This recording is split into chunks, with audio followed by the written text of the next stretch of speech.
Hey everybody, it's Jeremiah. Today I want to talk about my bipolar um, disease, illness. I don't know. Bipolar 1 I have. Anyway, let's talk about it in a second. Hey everybody, it's Jeremiah again, and I want to talk about my bipolar. I have bipolar 1, and so I want to talk about my story and not necessarily anybody else's. I'm not a doctor, I'm not a psychiatrist, I'm not a therapist, I am not anything in those medical fields, but I do have a mental health issue, or some people want to call it mental health disease or mental health illness. So what I understand with the difference between disease and illness is a disease needs to be cured and an illness needs to be managed, whether it's medically or prescriptions, whether it's doctors, psychiatrists. It's one of them that has to be treated. So anyway, so my version of my bipolar 1, I was diagnosed with bipolar 1 probably like 12 years ago. I had depression for a long time before and wasn't being able to work it out. So doing extra testing for me, it ended up being I had bipolar 1. Being with bipolar 1, I kind of had a mental breakdown. And I ended up on what they call a 5150, which in California means that's a physician doctor lockdown, is that they can look at you and say you're a harm to somebody else or to yourself. And so I was given the privilege of being on a 5150 that I hated. It was the horriblest thing ever. And hospitals, not all, but some, especially the one I went to, they treated us really bad. They was not, they weren't as helpful as they claimed to be. But I know there's a lot of places out there that do a better job. But me being in the place I went to, it really made me feel like I never want to go back there. And sometimes that's a good thing, and sometimes that's a bad thing. I kind of had an issue. I don't know, I'm talking about this already. I kind of had an issue a couple of weeks ago. I was having another breakdown. I get them like once, twice a year. And it's not that I wanted to do harm to myself, it's just that I just want to escape. And that's my biggest thing, is all about just wanting to escape. Take a time out, shut down, step back, let everything go on, but just escape for a moment.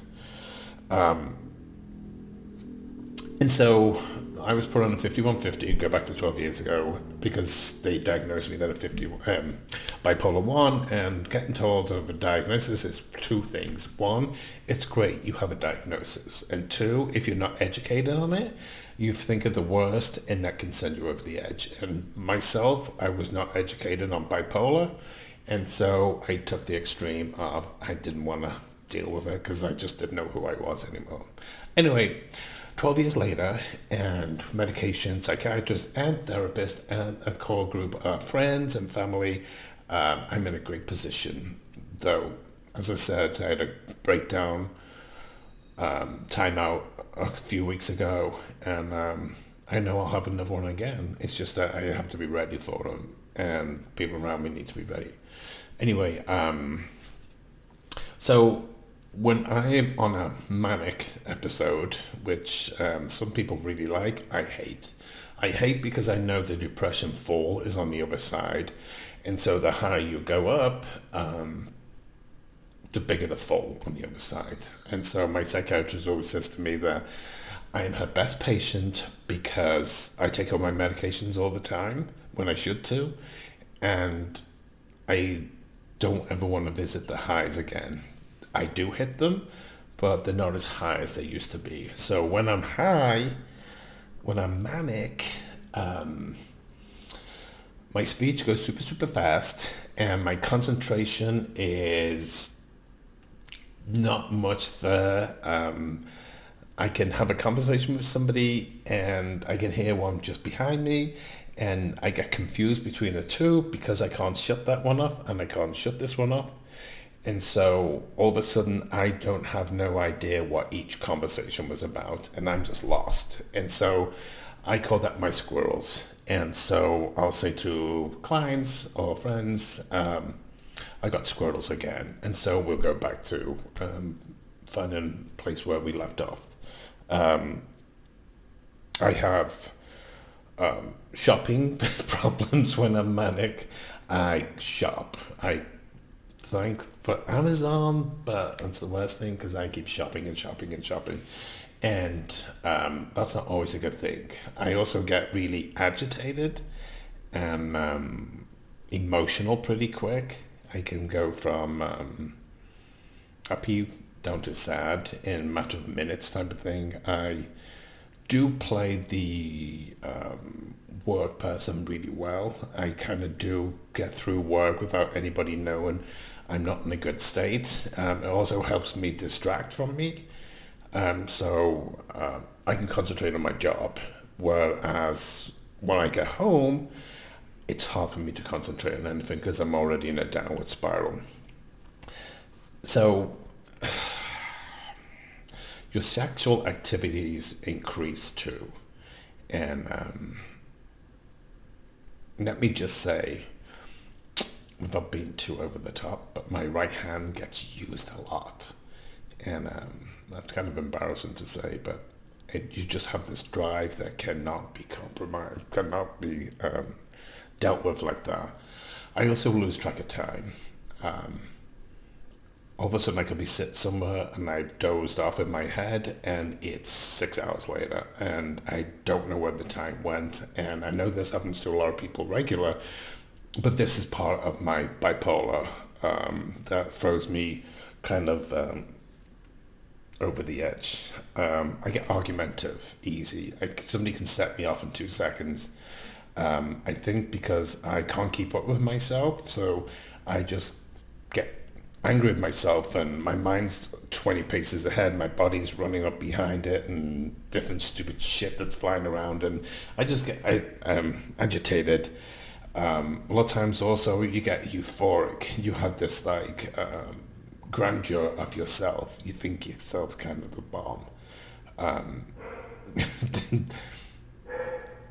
Sometimes I think I am. But this is about my disease, my illness, disease, whatever you want to call it, that I feel I'm the bomb. All of a sudden when I get too high, I get paranoid. And I start going through that paranoia stage that I do think people are out to get me. And if I'm driving down the street, I think everybody's trying to run me off the road. I kind of get pretty paranoid on what's going on. I've never really had voices, though. With bipolar 1, when you go super manic, you can go into schizophrenia, you can level up a bit too high. But I have had conversations with myself. I have to laugh at it now because at the time it was scary, and when I laugh at things, it makes me not be afraid of it if it comes back. So when I go over the edge and coming back down in my depressive states, my sadness is just out of control. It is just so bad. I'm totally in a funk. I just can't get moving. I just can't get going anywhere. I need super sleep. And that's one thing when I'm in my manic is I don't need hardly any sleep. And then my depressive, I need nothing but sleep. I just want to nap all the time. I'm not very good. I withdraw in myself. I step back and I just feel very insecure in myself at that point. I start to slow down and I get exhausted way quick. I do have notes. I don't have a script, but I do have notes. So if I keep looking to the side, it's because I'm looking at my notes. This is one page that I will go over, but this is my medications because I don't remember what I take. So anyway, I feel guilt. I have a lack of concentration. I feel lost, and I get worried all the time. I'm worried about not just myself, but other people, and I get scared for myself and other people, and I just worry a lot. I just I get really badly worried. My self-esteem goes bleh, when I'm manic, it goes yeah. Um, so, and also when I'm in my depressive, I can have thoughts of not doing good. I can't say the word because they don't allow you on here, but let's just say I don't want to be around much longer when I'm in that state. I don't hurt myself, but I don't know what to do. And so I have the thoughts, but I'm too chicken shit to do it. I tried it one time before, and it was one of the worst things I ever did. And my brother did it and passed away when I was young. So I knew, no, this is partly in my family history. But I kind of do have to work on myself. Conversations like the manic. I mean, I kind of lose concentration with conversations. Maybe that's just me. I don't know. I do it on both. I always get paranoid that I'm not rememberable. Paranoid about it. I get paranoid that nobody notices who I am. If I meet somebody and I see them again, I always have to wait for them to say hi because I get paranoid that if I go over and say, hey, how are you? And they're going to look at me and be like, I don't know who you are. And so that paranoia is there and I can't get out of that one. And so people think that I'm all about myself, and really I'm the furthest from the person who's all about myself. I get disappointed more in myself than anything. And that leads me, oh God, I got sweat.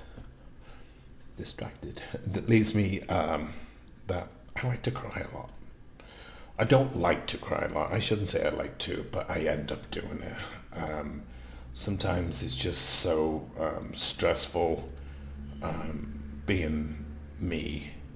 And as much as some people think, no, you have a great time, you have a great life. Yeah, I'm a great actor.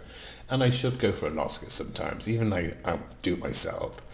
But being bipolar is something that we all need to talk about. Even if you don't have bipolar, we also talk about the different mental health and things like that.